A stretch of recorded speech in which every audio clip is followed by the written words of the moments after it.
చూస్తున్నాం. Ration mafia వెనుక 5గురు IPS అధికారుల పాత్ర ఉన్నట్టు కీలక వ్యాఖ్యలు చేశారు మంత్రి నాదెండ్ల మనోహర్. కాకినాడ కేంద్రంగా బియ్యం మాఫియా కొనసాగుతుందని, ఒక్క కాకినాడలోనే 47,000 మెట్రిక్ టన్నుల రేషన్ దొరికిందంటే పరిస్థితి ఏంటో అర్థం చేసుకోవచ్చన్నారు. పేదలకు అందాల్సిన బియ్యాన్ని పక్కదారి పట్టించే వారిపై కఠిన చర్యలుంటాయని హెచ్చరించారు. ఒక్క కాకినాడలోనే ఈ రోజు వరకు మేము 249 మెట్రిక్ టన్నులు బియ్యాన్ని మేము సీజ్ చేశాం.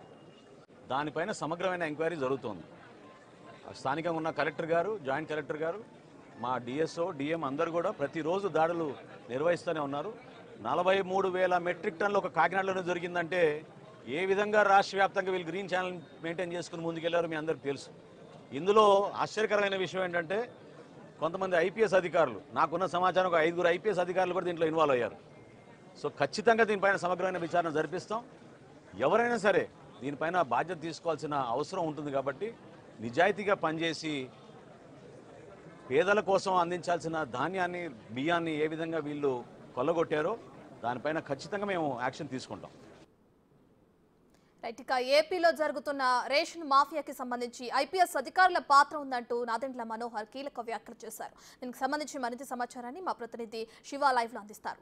రైట్ శివ, ఇప్పటికే చూసుకుంటే గత ప్రభుత్వంలో ఇప్పుడు మంత్రిగా ఉన్న నాదెండ్ల మనోహర్ వెళ్ళి అక్కడున్న ఏదైతే రేషన్ బియ్యం మాఫియా జరుగుతుందో అక్కడికి వెళ్ళి తనిఖీలు చేసిన తర్వాత ఈ గుట్టంతా బయటకు వచ్చింది. గత ప్రభుత్వ హయాంలో అధికారులు ఎందుకు చర్యలు తీసుకోలేదు, ఎందుకు ఇటువంటి సోదాలు జరిపించలేదు అంటే ఐపీఎస్ అధికారుల పాత్ర ఉండడం వల్లే ఇదంతా జరగలేదు అనుకోవచ్చంటారా?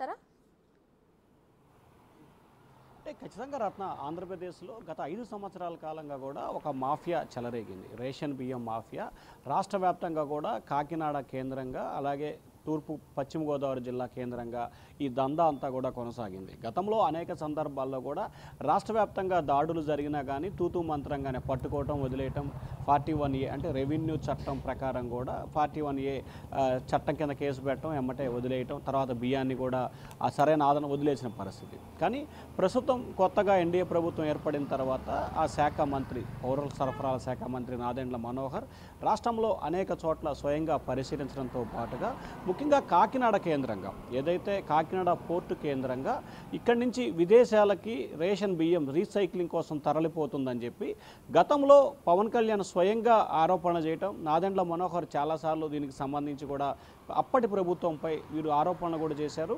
కాకినాడ కేంద్రంగా మాజీ ఎమ్మెల్యే ద్వారంపూడి చంద్రశేఖర్ రెడ్డి నేతృత్వంలో ఇదంతా జరుగుతుందని చెప్పి అనేక సందర్భాల్లో పవన్ కళ్యాణ్ తీవ్రస్థాయిలో వ్యాఖ్యలు కూడా చేశారు.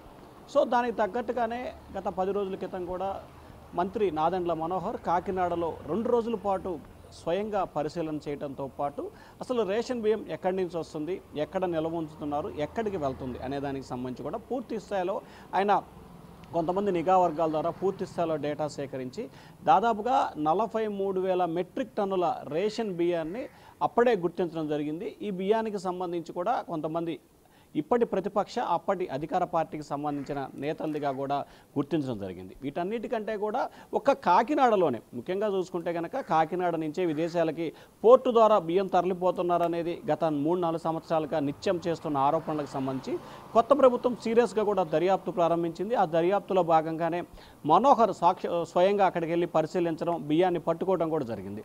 సో ఒక కాకినాడలోనే ఇన్ని మెట్రిక్ టన్నుల బియ్యం లభిస్తే ఇక రాష్ట్ర వ్యాప్తంగా ఎంత బియ్యం ఉన్నాయి? ఇప్పటికే కందిపప్పు, పంచదార, పామాయిల్కి సంబంధించి 100 గ్రాములు, 50 గ్రాములు తక్కువగా ప్యాక్ చేస్తూ ప్రజలకు అందజేసిన గత ప్రభుత్వం ఇంకా అనేకమైన అక్రమాలకు పాల్పడిందని చెప్పి కూడా నాదెండ్ల మనోహర్ అనేక సందర్భాల్లో కూడా